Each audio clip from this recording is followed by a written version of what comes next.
তিনি ইতিমধ্যে বঙ্গভবনও ত্যাগ করেছেন আজকে। তার শারীরিক অবস্থা খারাপ, শোনা যাচ্ছে তিনি দেশের বাইরেও যাবেন, তিনি সস্ত্রীক অসুস্থ, এরকম খবরও এসছে পত্রপত্রিকায়। তারপর তার এই বের হয়ে যাওয়ার পরে এনসিপি মূলত তার গ্রেফতার এবং বিচার দাবি করেছে, যেটা স্বরাষ্ট্রমন্ত্রী উড়িয়ে দিয়েছেন। তিনি বলছেন যে সেরকম তাকে আটকের মতন কোনো বিষয়ে তার চোখে পড়ছে না। এবং আরেকটা যেটা আলাপ ছিল যে তিনি লন্ডন থেকে শেখ হাসিনার সাথে টেলিফোনে কথা বলেছেন, সেই তথ্য সরকারের কাছে নেই বলে স্পষ্টতই পররাষ্ট্র প্রতিমন্ত্রী এবং স্বরাষ্ট্রমন্ত্রী জানিয়েছেন। এর মধ্যে দিয়ে একটা আলাপ উঠেছে যে রাষ্ট্রপতি কি কোন সমঝোতার মাধ্যমে বিদায় নিয়েছেন কিনা, তার সঙ্গে ভেতরে কোনো আন্ডারস্ট্যান্ডিং হয়েছে কিনা। আমরা হেডলাইন করেছি কোন সমঝোতায় সাবেক রাষ্ট্রপতির পদত্যাগ, আর প্রথম আলোর নতুন এজেন্ডা কি। রাষ্ট্রপতি মোহাম্মদ শাহাবুদ্দিনকে নিয়ে প্রথম আলো বেশ, আমি যদি একদম চলতি বাংলায় বলি তাহলে কসলানু যাকে বলে, কসলাচ্ছে তারা বলা যায়। প্রথম আলোর ভূমিকা নিয়ে আপনিও জানেন, তারা ইউনূস আমলে আপনি যতটুকু সরব ছিলেন, উচ্চ কণ্ঠ ছিলেন তার অন্যায়, অপরাধ, মব এগুলোর বিরুদ্ধে, প্রথম আলো পত্রিকা তার ন্যূনতম অবস্থান ছিল না। সে মব নিয়ে কখনোই কোনো রিপোর্ট করতো না। সরকারের এত অন্যায়, ইভেন যুক্তরাষ্ট্রের সাথে চুক্তি নিয়েও সে কোনো কথা বলে না। এবং তার নিজের যে তার প্রতিষ্ঠানের উপর যে মব হয়েছে, এটা নিয়েও বিশেষ কোনো অনুসন্ধানী রিপোর্ট তাদের পত্রিকায় আমরা দেখিনি। সেজন্য আমরা বলছি যে প্রথম আলোর নতুন এজেন্ডা কি। তাদেরকে বলা হয় 111 এর জনক। মেজর আখতারুজ্জামান রঞ্জন, আপনার কাছে বিশ্লেষণ চাই, কোন সমঝোতায় সাবেক রাষ্ট্রপতির পদত্যাগ, প্রথম আলো নতুন এজেন্ডা কি। ধন্যবাদ আতিক, ধন্যবাদ তোমাকে আমাকে অনুষ্ঠান দাওয়াত দেওয়ার জন্য। আসসালামু আলাইকুম। তোমার মাধ্যমে তোমার দর্শক শ্রোতাদেরকে জানাই আমার সশস্ত্র সালাম। আসসালামু আলাইকুম। যে যেখানে আছেন ভালো থাকবেন, সুখে থাকবেন, নিরাপদ থাকার চেষ্টা করবেন। সমঝোতা তো হয় দুইটি সমপর্যায়ের মানুষের মধ্যে, দুটি সবল লোকের মধ্যে সমঝোতা হতে পারে, দুটি দুর্বল লোকের সঙ্গে সমঝোতা হতে পারে। শক্তিশালীর সঙ্গে তো দুর্বল সমঝোতা হওয়ার কোনো সুযোগ নাই। এখানে তো অপশন নাই, দুর্বল তো সমঝোতা করার অপশন নাই। এখন চুপ্পু সাহেব কি বাংলাদেশের কোন এরকম রাষ্ট্রপতি ছিলেন তার বার্গেনিং করার আছেটা কি? বিএনপির একটি রাজনীতির ইতিবাচক কারণে বিএনপি রাজনীতিটাকে ইউনূস সাহেবের হাত থেকে ছিনিয়ে নিয়ে আসার জন্য চুপ্পু সাহেবকে বিএনপি অত্যন্ত দক্ষতার সঙ্গে ট্রাম্প কার্ড হিসেবে ব্যবহার করেছে। ওই সময় যদি বিপ্লবীদের কথা চুপ্পুকে সরিয়ে দেওয়া যেত বা সরিয়ে দেওয়া হতো, তাহলে আজকে কিন্তু নির্বাচন হতো না। ডক্টর ইউনূস সরকার কিন্তু সেখানে ক্ষমতায় থেকে যেত। কারণ রাষ্ট্রপ্রধান যদি কাউকে সে বানাতে পারত, তাহলে সে সঙ্গে সঙ্গে সশস্ত্র বাহিনী প্রধানও হয়ে যেত, রাষ্ট্রের কর্ণধার সে হয়ে যেত। ফলে ডক্টর ইউনূসের তখন দুইটা রোল হয়ে যেত। তিনি একাধারে প্রধানমন্ত্রী থাকতে পারতেন, সেই সঙ্গে রাষ্ট্রপতি থাকতে পারতেন। ওই সময় ওনার সেই দুই পদ গ্রহণ করার ব্যাপারে বাধা দেওয়ার মতো অবস্থা 2024-25 সন পর্যন্ত আমি বলবো, 25 সনের মাঝামাঝি সন বলবো, কারো ছিল না। কাজে ওই সময় তারা চুপ্পুর পদত্যাগ চেয়েছিল, কিন্তু বিএনপির কারণে সেই চুপ্পুকে তারা সরাতে পারে নাই। বিএনপি তার রাজনীতিক কারণে অত্যন্ত দক্ষতার সঙ্গে তাকে ব্যবহার করেছে এবং বাজেট অধিবেশন পর্যন্ত তাকে টেনে নিয়ে আসছে। আর বাদে ওই অধিবেশনে কে ডাকবে, যে খুব কুইক গ্যাপ ছিল, ফেব্রুয়ারি থেকে এই বাজেট পাস করা জুন জুলাই পর্যন্ত খুবই শর্ট পিরিয়ড। এই সময় একটা রাষ্ট্রপতি নির্বাচন করার মতো ঝুঁকিতে বিএনপির পক্ষে যাওয়া সম্ভব ছিল না। ফলে বিএনপি অত্যন্ত দক্ষতার সঙ্গে চুপ্পুকে ব্যবহার করেছে। এখানে সমঝোতার কি আছে? এখানে হয়তো সালাউদ্দিন সাহেব বলতেই পারেন যে নাহিদকে তারা কেয়ার নাও করতে পারেন, এখন তো নাহিদকে কেয়ার করার কোনো প্রয়োজন নাই। কালকে তোমার একটা অনুষ্ঠানে শুনলাম ভারতীয় all India press club federation of press ক্লাবের সভাপতি গৌতম লাহিড়ী যে এই কথা বলল, তিনি তো গতকালকে না পরশুর অনুষ্ঠানে দেখলাম গৌতম লাহিড়ী সাহেব তোমার সঙ্গে বোধহয় আরেকজন কে ছিল আমাদের, এটা গৌতম লাহিড়ী সাহেব তো পরিষ্কারে বলে দিয়েছেন যে সালাউদ্দিন সাহেব ওনাদের লোক এবং ওনারা সঙ্গে রয় নিয়ন্ত্রণ উনি ছিলেন। এটা কে বলেছেন? অল ইন্ডিয়া প্রেস ক্লাব ফেডারেশনের চেয়ারম্যান, যিনি এখন বর্তমানে ওখানে আছেন, যিনি কদিন আগেও দিল্লির প্রেস ক্লাবের সভাপতি ছিলেন। এখন তিনি তো দেশ চালাচ্ছেন, আমরা দেখতে যাচ্ছি, উনি তো ডিফ্যাক্টো প্রাইম মিনিস্টার, উনিকে বলেন উনি সংস্কার বুঝেন না, উনি প্রধানমন্ত্রীর পক্ষে বক্তব্য দেন, উনি বিরোধী দলের তোয়াক্কা করেন না, আর বিরোধী দলকে একজন অত্যন্ত ভদ্র পেয়ে আমাদের আমরা মানে যেহেতু দেশে কোনো অশান্তি সৃষ্টি করবে না বলে কথা দিয়েছে, ফলে সে তো খালি মাঠে গোল দেওয়ার চেষ্টা করছে। কিন্তু এখানে সমঝোতা হওয়ার কিছু নাই। চুপ্পু সাহেব গ্রেফতার হবে কি হবে না, এটা তো সরকারের ইচ্ছার উপর নির্ভর করে না।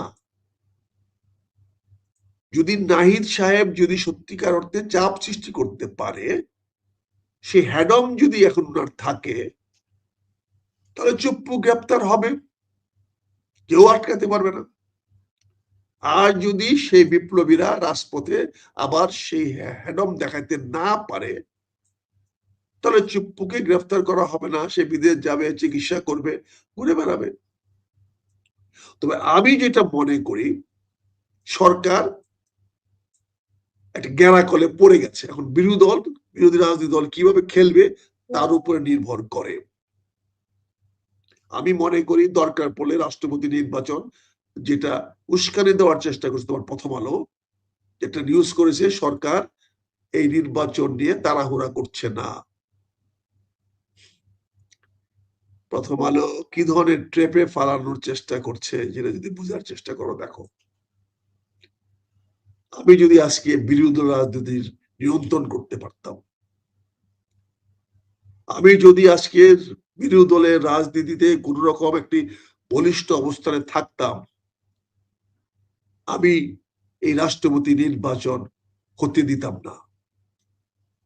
যতক্ষণ পর্যন্ত সরকার জুলাই সনদ বাস্তবায়িত না করবে, যতক্ষণ পর্যন্ত সংস্কারগুলো না করবে, যতক্ষণ পর্যন্ত যে সমস্ত আলোচনার মাধ্যমে সর্বসর্ব সিদ্ধান্ত হয়েছিল নোট অফ ডিসেন্টেন্স গুল্লি মারেন, গণভোটের মাধ্যমে সংবিধান সংশোধন করার যে রায় এসছে, সেটা বাস্তবায়িত না করা পর্যন্ত এই দেশে রাষ্ট্রপতি নির্বাচন হতে পারবে না। দরকার পড়লে আমরা রাজপথে থাকবো, আবার জনগণকে নিয়ে মাঠে নামবো। আজকে সরকারকে অবশ্যই সংবিধান সংশোধন করতে হবে, অবশ্যই রাষ্ট্রপতি এবং প্রধানমন্ত্রীর ক্ষমতার সমন্বয় আনতে হবে, ব্যালেন্স করতে হবে, যেটা আমরা সবাই চেয়েছিলাম, যেটা বিএনপিও ঘোষণা করেছিল। আমরা আপার হাউস অবশ্যই প্রতিষ্ঠা করতে হবে।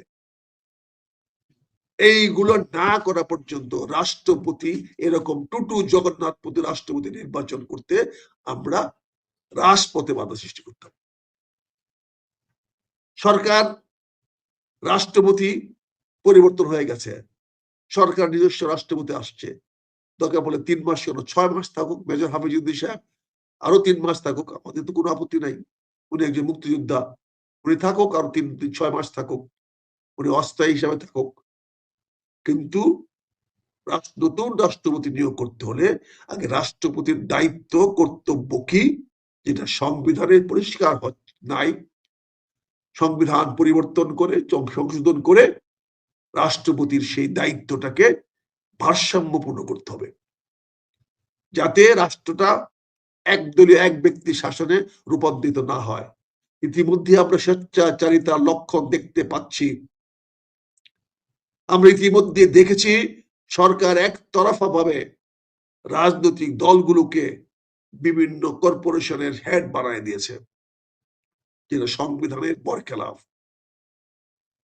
আপনি সরকারি আমলা থেকে সাময়িক দায়িত্ব দিতে পারেন, কিন্তু কোন রাজনৈতিক দলের নেতাদেরকে নির্বাচন ছাড়া আপনি তাদেরকে বসাতে পারেন না। আপনি সিটি কর্পোরেশনের প্রশাসক বসাতে পারেন, কিন্তু সেখানে কোনো রাজনীতিবিদদের বসাতে পারেন না, সেটা আপনি করেছেন। সবগুলো পৌর সভা এবং সিটি কর্পোরেশন গুলোতে আপনি, বিশেষ করে সিটি কর্পোরেশন গুলোতে আপনি রাজনৈতিক দল থেকে অবৈধভাবে বসিয়েছেন। সংবিধান আর্টিকেল 7 and 11 সেটা মানে না, সেখানে নির্বাচিত ব্যক্তি হইতে হবে। আপনি প্রশাসক নিয়োগ করতে পারেন কোত্থেকে? আপনাদের থেকে, কর্মচারীদের থেকে, নট পলিটিক্যাল। আপনার কোনো রাইট নাই। তাহলে আপনি কালকে আরো 50 জন এমপি ঢুকাই দেন না পার্লামেন্টে। আপনি আসে আরো 50 জন এমপি আপনি ঢুকাই দেন, এটা আপনার ইচ্ছা। আপনি 10 ভাগের 1 ভাগ মন্ত্রী না নিয়ে আপনি 50 জন মন্ত্রী নিয়ে নেন, যদিও আপনি উপদেষ্টা দিচ্ছেন মন্ত্রী পদমর্যাদায়, সেটাও তো পারেন না। ওইটা 10% বেশি আপনি পারেন না, কিন্তু এখন প্রধানমন্ত্রীর উপদেষ্টা বানাচ্ছেন, তার ব্যক্তিগত কর্মচারী বানাচ্ছেন। এগুলা তো স্বৈরাচারের লক্ষণ। আপনি স্বৈরাচার ইতিমধ্যে হয়ে উঠেছেন। আপনি কি করে কর্মচারীদের কি বলে ওই রাজনৈতিক নেতাদেরকে আপনি বিভিন্ন কর্পোরেশনের চেয়ারম্যান বানান? কোন এখতিয়ার বলে, কোন ক্ষমতা বলে? আপনি কি করে আপনি একজন লোককে আইনা এই সমস্ত পদে বসাবেন? এই অধিকার, এই ক্ষমতা আপনি সংবিধানে কোথায় পেয়েছেন? কোন জায়গায় পেয়েছেন? আমরা জানতে চাই। স্বৈরাচার তো একদিন হয়ে ওঠেন না। কাজেই এই সরকার, আমি মনে করি, বিরোধী দল রাজনীতিবিদদের ক্যারাকলে পড়ে গেছে। এখন বিরোধী দল রাজনীতিবিদরা কিভাবে কাজ করবে আমি জানি না। এই প্রেসিডেন্ট নির্বাচন নিয়ে একটা অচলাবস্থা সৃষ্টি করার প্রয়োজন আসছে। সংবিধান সংশোধন না করে, জুলাই সনদ বাস্তবায়িত না করে রাষ্ট্রপতি নির্বাচন করা যাবে না। এটা হওয়া উচিত আজকে সারা বাংলাদেশের মানুষের দাবি। এটা হওয়া উচিত আজকে সকল বিপ্লবীদের, 24-এর বিপ্লবী যারা ছিল তাদের সবার দাবি। এটা কতটুকু বাস্তবায়িত হবে জানি না, তবে আমার আবেদন থাকবে এই সরকারকে রাষ্ট্রপতি নির্বাচন করতে দেওয়া যাবে না। এই জন্য দরকার পড়লে গণ আন্দোলন গড়ে তুলতে হবে, দরকার পড়লে জনগণকে নিয়ে রাস্তায় নামতে হবে, সকল বিরোধী দল, রাজনৈতিক দলকে আনতে হবে। ইতিমধ্যে চরমনায় পীর সাহেব বলেছেন তিনি রাষ্ট্রপতি হতে চান। তাহলে উনি কেন হতে পারবেন না? কোন কারণে হতে পারবেন না বলেন? আপনি সরকার প্রধান বলেন, কোন কারণে হতে পারবেন না? আপনি যদি কর্পোরেশনের চেয়ারম্যান বানিয়ে দিতে পারেন, তাহলে বাংলাদেশের রাষ্ট্রপতি বানাতে পারবেন না কেন? কি কারণে পারবেন না? আপনাদের নমিনেশন দিয়ে দেন। এই যে এখন বলা হচ্ছে স্থায়ী কমিটির সদস্যরা আলোচনা করে রাষ্ট্রপতি পদের নিয়োগ দেবেন। এটা কখনো কোনোদিন দেখেছি যে স্থায়ী কমিটির সদস্যরা আলোচনা করে দেয়? এই স্থায়ী কমিটি কি বিএনপিতে আছে? এই স্থায়ী কমিটি তো কর্তার ইচ্ছা কীর্তন করেন। প্রধানমন্ত্রী, মাননীয় প্রধানমন্ত্রী তারেক রহমান সাহেব যে নাম বলবে, যার নাম বলবে, ইনিয়ে বিনিয়ে বলবে, কাউরি মুখ দিয়ে বলাবে, একজনকে সালাউদ্দিন প্রস্তাব করবে, আর কোনো বেটাই কথা বলবে না। স্থায়ী কমিটির আমার কোনো বন্ধুই কথা বলবে না।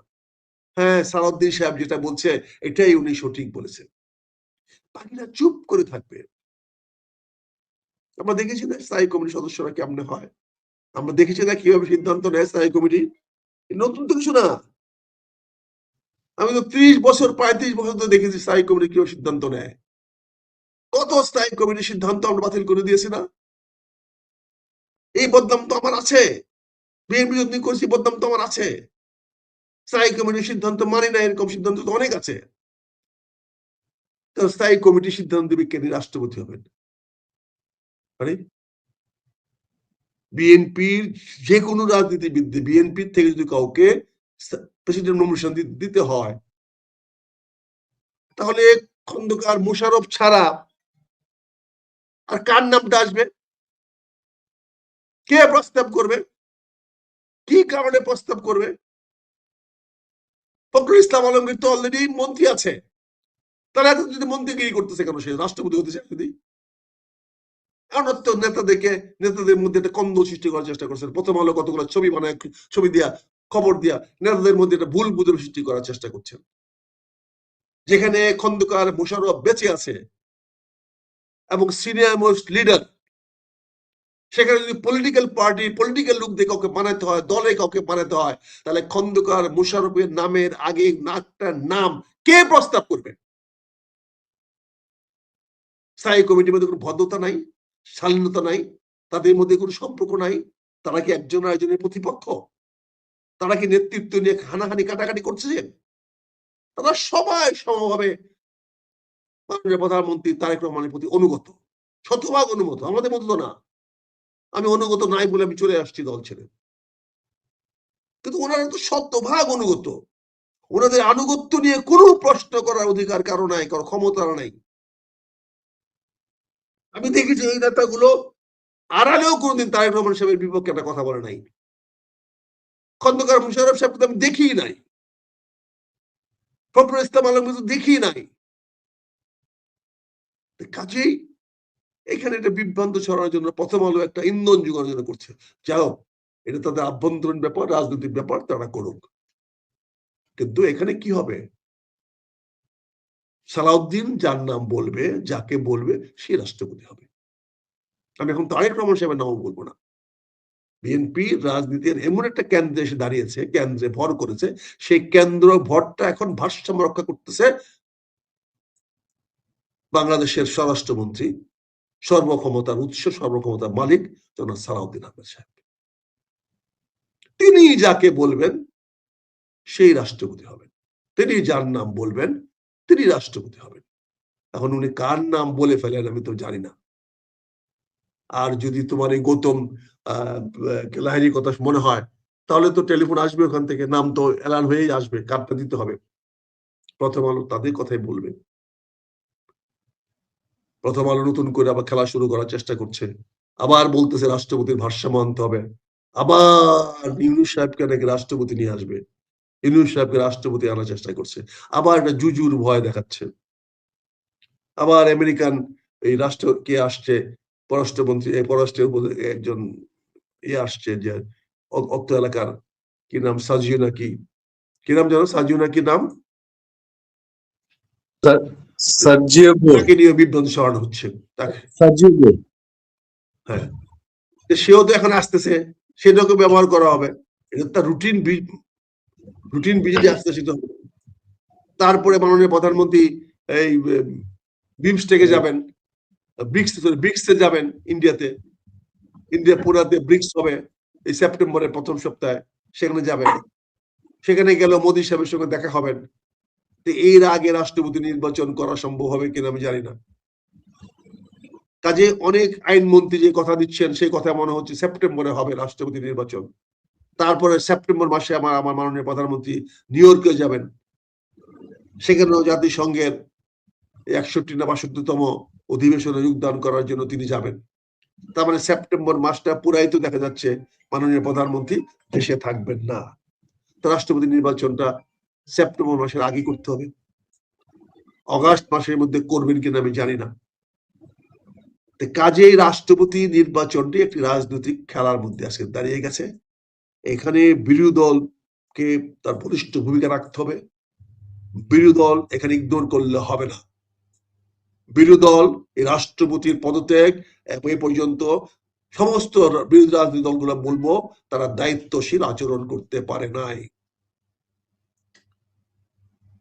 এখানে স্পিকার সাহেব মহারাষ্ট্রের দায়িত্ব নিয়েছেন, আপনার স্বাগত জানাই, অভিনন্দন জানাই, কিন্তু তিনি রাষ্ট্রপতি অজ্ঞান থাকেন, এই তথ্যটা উনি কোথায় পেলেন, কেমনে দিলেন, এটা নিয়ে তো সাধারণ মানুষের মধ্যে প্রশ্ন জাগবেই।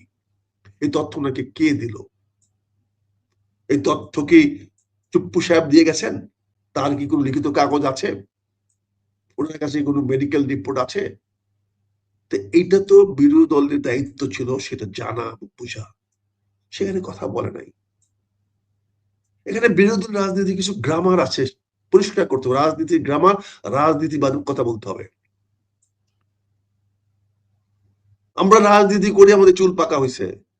রাজনীতির ভাষা আর ধারাপাতের ভাষা, বাল্য শিক্ষার ভাষা এক নয়। যে ভাষায় মহাভারত লেখা হয়, যে ভাষায় শাহীনামা লেখা হয়, সেই ভাষায় রাজনীতি হয় না। রাজাদের কল্প কথাগুলো শাহীনামা লেখা হয়, কিন্তু রাজারা কিভাবে চলে, কিভাবে কোন অ্যাকশন নেয়, এটা লেখা হয় না। এটা রাজারা তার মাথার থেকে বের করে কাজ করে। রাজা হইতে হইলে আরো অগ্রিম চিন্তা করতে হবে, আরো সামনে চিন্তা করতে হবে। আজকে কি হবে এটার উপর রাজা নির্ভর করে না। আজকে দিনে ভালো কাজ করে রাজা হওয়া যায় না। রাজা হয় সেই যে আগামী দিনকে নিয়ন্ত্রণ করতে পারে। ওই লোকটাই ক্ষমতায় যেতে পারে যে আগামী দিনে রাজনীতি কি হবে, আগামী কাল সূর্য কখন উঠবে, যে ডিসাইড করতে পারে, সেই রাষ্ট্রীয় ক্ষমতায় যায়। বর্তমান নিয়ে কাজ করলে রাষ্ট্রীয় ক্ষমতায় যাওয়া যায় না। কারো বাড়িতে আগুন লেগে গেলে সে আগুন নিবানোর দায়িত্ব সবার আগে গেলেও সেটা রাষ্ট্রনায়ক না, সেটা এনজিওর কাজ। রাষ্ট্রনায়ক নিশ্চিত করে ওই বাড়িতে আগুন লাগবে না, কিন্তু আজকে নয়, আগামীকালকে নয়, সে যতদিন চিন্তা করবে ততদিন লাগবে না। কাজে রাষ্ট্রনায়ক এক জিনিস, রাষ্ট্রনায়করা যা করে তার নাম রাজনীতি। আর আমরা যা করি রাজনীতিকে অনুসরণ করি, রাষ্ট্রনায়ককে অনুসরণ করি, তার কার্যকলাপ গুলাকে আমরা প্রতিপালন করি। আমরা রাজনীতি কর্মী। রাজনীতিতে আমরা দাবি করি আমরা সবাই নেতা। রাজনীতিতে সবাই নেতা হতে পারে না। রাজনীতিতে নেতা থাকে মাত্র একজন। সে সম্রাটই বলেন, আলেকজান্ডারই বলেন, সিকান্দরই বলেন, আকবর বাদশাহ বলেন, আর জননেতা তারেক রহমান সাহেব বলেন, রাজনীতির নেতা মাত্র একজন থাকে, বাকি সব থাকে রাজনৈতিক কর্মী। কেউ বড় কর্মী, কেউ ছোট কর্মী। নেতাগিরি নেতার সামনে হয় না। এটা বাইরে এসে একটা ভাব দেখায় নেতা। আমার ভাবনার কিছু আছে।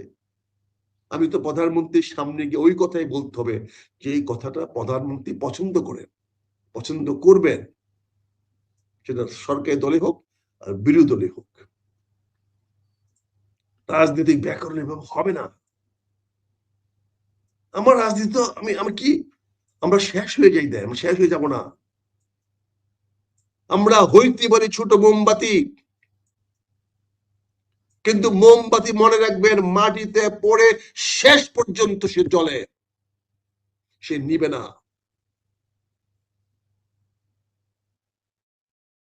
রাজনৈতিক নেতা কর্মীরা আমরা যারা আছি, আমরা ফ্লাড লাইট না, ধপ করে জ্বলে উঠবো, ধপ করে নিভে যাব।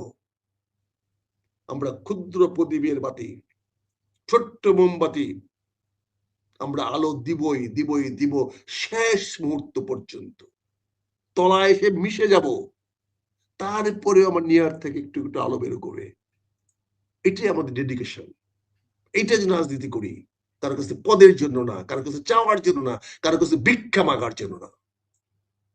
এই পৃথিবীতে আসছি শুধু একমাত্র আল্লাহর কাছে মাথা নত করার জন্য, একমাত্র আল্লাহর কাছে ভিক্ষা চাওয়ার জন্য, অন্য কারো কাছে চাওয়ার জন্য নয়। আজকে যে রাজনীতিতে যে কাজগুলো হচ্ছে, এগুলো রাজনৈতিক নেতাদের কাজ না। এক ঘরে দুই পীর থাকতে পারে না। এক রাজনৈতিক দলে দুই নেতা থাকতে পারে না। এদের দেশের সর্বনাশ হবে, ক্ষতিগ্রস্ত হবে। দুই পক্ষ থাকতে পারে, দুইটা বিপরীত মেরু থাকতে পারে, কিন্তু এক পক্ষে দুজন থাকতে পারে না।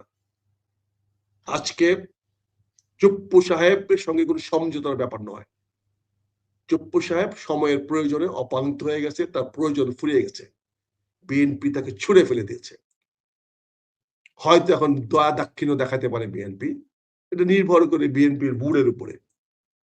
তো ইতিমধ্যে 2 দিনে উনি যে ইন্টারভিউ দিয়েছেন, চুপ্পু সাহেব যে সমস্ত পত্রপত্রের কথা বলেছেন, তাতে কিন্তু সরকারকে বিব্রত করেছেন। আপনি ইন্টারভিউ গুলো দেখেন উনি কি বলছেন বারবার। যে লোক অজ্ঞান হয়ে যায়, যে লোক অসুস্থ হয়ে যায়, যে লোক এত বড় অসুস্থ সে লোক কি করে এত জোরে জোরে কথা বলতেছে প্রেসের সঙ্গে, এবং তার টোন গুলো দেখেন, তার সুর গুলো দেখেন, এবং সে বিরোধী দলকে উস্কাইয়া দিচ্ছে তার বিরুদ্ধে কথা বলার জন্য। তাকে নাকি হিরো বানাতে হবে। তিনি এখন দাবি করছেন ওনাকে হিরো বানাতে হবে। উনি নাকি শপথ নেওয়াছেন উপদেষ্টা থেকে, উনি নাকি নিয়োগ দিয়েছেন, উনি নিয়োগ দেওয়ায় এরা উপদেষ্টা হয়েছিল। ডক্টর ইউনূস নাকি উনার নিয়োগে প্রধান উপদেষ্টা হয়েছিলেন। কত বড় ধৃষ্টতা বলেন। নাহিদকে, আসিফকে, তাদেরকে নাকি উনি চাকরি দিয়েছিলেন, উনি নিয়োগ দিয়েছিলেন। হোয়াট এ নিয়োগদাতা! কত বড় দুঃসাহস তার বলেন। তাও প্রেসিডেন্ট পদ ছেড়ে দেওয়ার পরে বলতেছে সে তাকে নাকি হিরো বানাইতে হবে। এই ছেলেরা যে এখনো তাকে টেনে নামাচ্ছে না, এখনো যে গুলশান থেকে ধরে নিয়ে আসতেছে না, এটা তার আলা নসিব, এটা কপাল। কত বড় ধৃষ্টতা! সে বলে বিপ্লবী সরকারের মন্ত্রীদেরকে সে নিয়োগ দিয়েছিল। এই কথাটা বলে কি সরকারকে সে বিব্রত করে নাই? সে এত বড় নেতা ছিল, এত বড় ক্ষমতাশালী ছিল, তাকে যে রাবার স্টাম্প হিসেবে ব্যবহার করা হয়েছে এইটাও সে বুঝে না। এই লোক ছিল আমাদের মহামান্য রাষ্ট্রপতি, যে একটা রাবার স্টাম্প ছিল, তাকে যেভাবে খুশি ব্যবহার করেছে, সেই বক্তব্যগুলো দিচ্ছে। কাজে আমি মনে করি যে এখানে রাজনীতি আজকে একটা অচলাবস্থায় এসে দাঁড়িয়েছে। আগে রাজনীতি চলতো একজনের ইচ্ছায়, সেখানে স্বেচ্ছাচারিতা ছিল, সেখানে সে যা খুশি তা ফ্যাসিস্টিজম চালু করেছিল। আর এখন রাজনীতি চলছে মানে এটা কি ধরনের জানি না, কি সিদ্ধান্ত হচ্ছে, কেন হচ্ছে, কি আমার সামনে আগাচ্ছি বুঝতেছি না। কেন কাউকে নিয়োগ দেওয়া হচ্ছে, কি তার কর্মসূচি, কি হবে না হবে, অনেক কথা আমরা বলতে চাই। এই যে গতকালকে মাননীয় প্রধানমন্ত্রী একটা সেমি কন্ডাক্টরের জন্য একটা মেলা করলেন, অনেক সুন্দর বক্তব্য দিয়েছেন, কি করেছেন, কিন্তু তার প্রস্তুতি কোথায়? একটা সেমি কন্ডাক্টর করতে হলে এখন দুইটা বা তিনটা বিষয় উনি করতে পারেন। উনি ডিজাইন করাতে পারবেন। সেমি কন্ডাক্টর বানানোর মতো টেকনোলজি বা ক্যাপাবিলিটি এখন হয় নাই। একটা ছোট্ট একটা সেমি কন্ডাক্টর ফ্যাক্টরি বানাইতে 16 থেকে 20 বিলিয়ন ডলার লাগে। মাননীয় প্রধানমন্ত্রী, আপনি কি সেটা খোঁজ নিয়েছেন, খবর নিয়েছেন? 15 থেকে 20 বিলিয়ন ডলার লাগে একটা ক্ষুদ্র একটা সেমি কন্ডাক্টর ম্যানুফ্যাকচারিং প্ল্যান্ট বানাইতে। হ্যাঁ, সেখান থেকে 15-20 বিলিয়ন ডলার দিয়ে ডিজাইন করা যায়। সারা পৃথিবীর লোকেরা ডিজাইন আউটসোর্সিং করছে, চিপস ডিজাইন করে দিচ্ছে, ওই ফ্যাক্টরি গুলো বাড়াচ্ছে। কারণ প্রতিটা লোকের রিকোয়ারমেন্ট আলাদা, আপনার লজিক আলাদা। আপনি চাইবেন আপনার গাড়িটা এইভাবে চলবে, তো ওই লজিক দিয়ে আপনি চিপস বানাবেন। সেইটা ডিজাইন করার জন্য আইটি ইঞ্জিনিয়ারদেরকে দায়িত্ব দিলে, 5-7-10 বছরের ট্রেনিং দিলে তারা সেটা করতে পারে। আমার প্রায় 700-র মতো ছেলেরা বিভিন্ন ফ্যাক্টরিতে, ইন্টারন্যাশনাল ফ্যাক্টরিতে তারা চাকরি করতেছে এজ এ ডিজাইনার অ্যাসিস্ট্যান্ট হিসাবে, ডিজাইনার ইনচার্জ হিসাবে না। তাদেরকে এনে কাজে লাগাতে পারেন। আপনি সেই গ্রাউন্ড তৈরি করেছেন, তাদের বসার জায়গা কোথায় দিবেন? 700 থেকে 70টা ছেলেকে যদি ফেরত দিয়ে আসেন, আমার প্রায় এখানে 10,000 আইটি ইঞ্জিনিয়ার আছে, তাদের বসার জায়গা কোথায়? আপনি একটা মেলা উদ্বোধন করলেন, তার আগে একটা জায়গা উদ্বোধন করতে পারলেন না। আমি মনে করি সমালোচনার বিষয় না, আমি মনে করি আপনি যে পদক্ষেপটা নিয়েছেন সঠিক, কিন্তু দায়িত্ব কাকে দিচ্ছেন? একটা কি বক্তৃতা দিছে, আপনি তার একটা কাছে ডেকে নিয়ে আসছেন। ইউ হ্যাভ প্রুভড ইয়োরসেলফ ফুল। ওই ছেলের কাছে আপনি একটা বুকামি দেখাইলেন, তা আপনি জানেন না ও জানে। দেশের প্রাইম মিনিস্টার জানে না এমন কোনো বিষয় নাই, দেশের প্রধানমন্ত্রী জানে না এমন কোনো বিষয় নাই। তার জানার জন্য আসতেছি আপনি সেটা করেন। আপনি এখনো সময় আছে, আপনি আগামীকালকে যান, আপনি একটা 10 তলা বা 15 তলা একটা বিল্ডিং আমার এই 300 ফিটের মাথায় করেন, শহরের ভিতরে করে নেওয়ার 300 ফিটের মাথায় করেন। আমার এই যে পূর্বাচল আছে, এখানে আপনার রাজুকের জায়গা আছে, ওখানে একটা বিল্ডিং করেন, করে এরকম করে 500-700-1000 স্কোয়ার ফিট করে এক একটা করে রুম দেন, স্কোপ দেন, ইঞ্জিনিয়ার দিকে দিয়ে দেন, তোমরা বসে বসে করে ডিজাইন করো। এই ডিজাইনটা করলে হাজার হাজার ছেলে চাকরি হবে। কারণ ডিজাইনটা হবে কি, যার যার লজিক দেখে, কে কোন লজিক চায়। একটা দোকানের ক্যাশ বুক এক লজিক, একটা টেলিফোনের বিল কালেকশন করা এক লজিক,